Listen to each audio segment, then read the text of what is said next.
resolution states, can Uganda rely on other energy sources besides renewable energy? 99% of the Ugandans breathe air that is contaminated. My dear, my speaker had said that we know that these risks exist, right? But we have mitigation measures. For example, we know that when we are going to use petroleum, there's going to be carbon dioxide and methane that is going to be evolved. But we are saying that this carbon dioxide is going to be stored in gas cylinders, is going to be stored in fire extinguishers, and this methane is going to be cleared in a way that we're going to use air purifiers in clearing this methane. You buy your solar, you buy your battery, it can stay for you home, it stays for years, and that makes it cheap.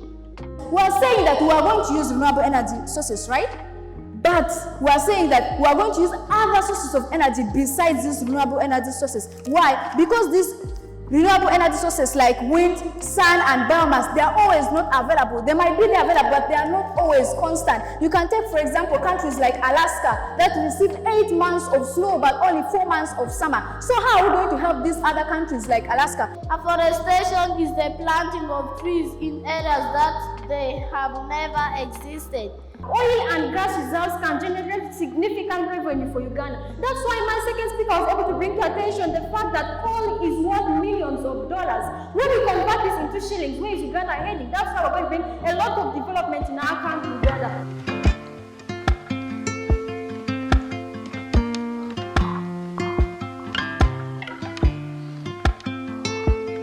Charity begins from home. And then our house is the 11th parliament. So Team Negators came here and spoke of cooperation. Before I list my points, they say cooperation, but are you aware that some countries have differences?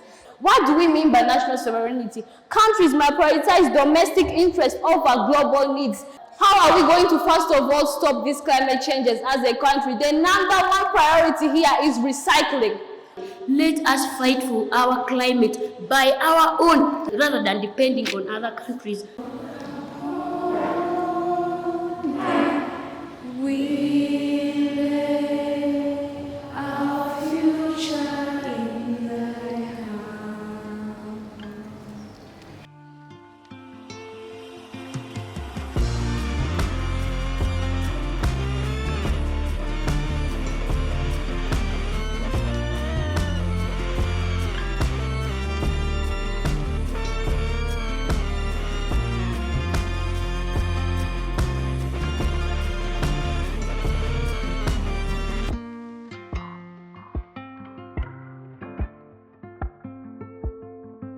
As a country, we should be able to put structures that should be held accountable at all levels, not only at the ministry levels, also putting the committees that are responsible for climate smart agriculture, that are responsible for climate change solutions from the grassroots levels.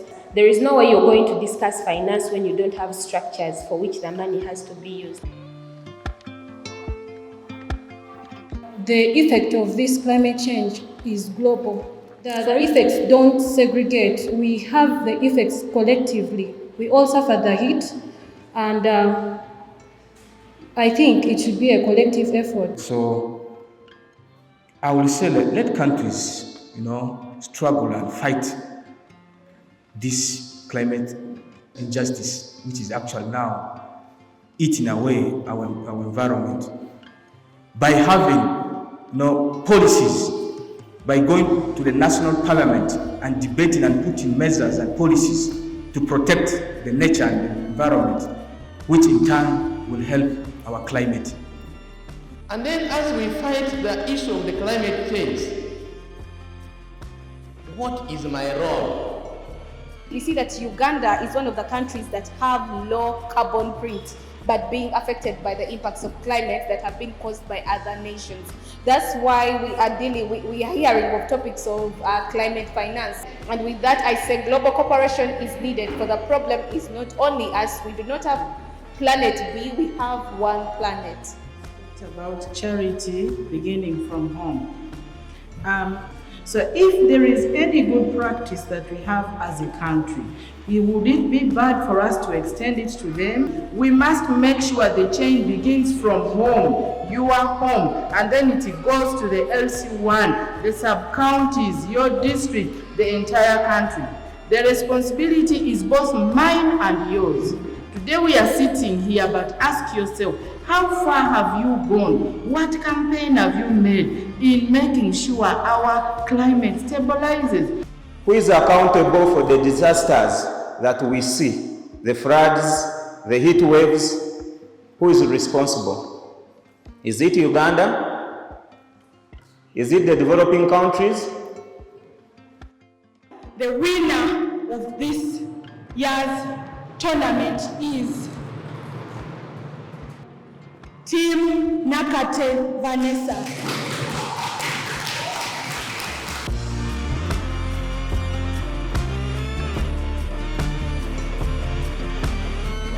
That if our learners can engage in this level of debate, then this country has a future. Today, you cannot be certain of planting season. Today, a season has been reduced to one. Why? The interference with the environment.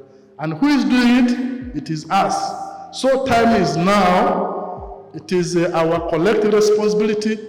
The action to mitigate effect of climate change can begin with your individual action as a person.